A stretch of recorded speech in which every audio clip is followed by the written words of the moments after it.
Significance in navigation on port approaches. 1.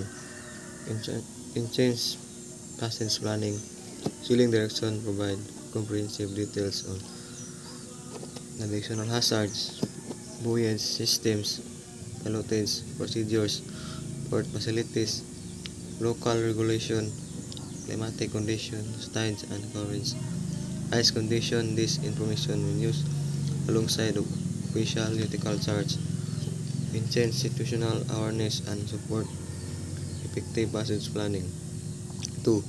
Detailed port approach information. The publication include high-quality diagrams and photographs to assist bridge crews in understanding critical information during the passage planning stage. This visual aid is particularly beneficial when navigating complex port interests. 3. Compliance with directional regulation.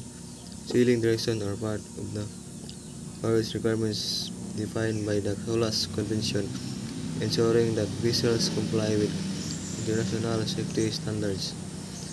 4. Regular updates for accuracy. These publications are regularly updated route notice to mariners, ensures that mariners have access to the most current information for safe navigation.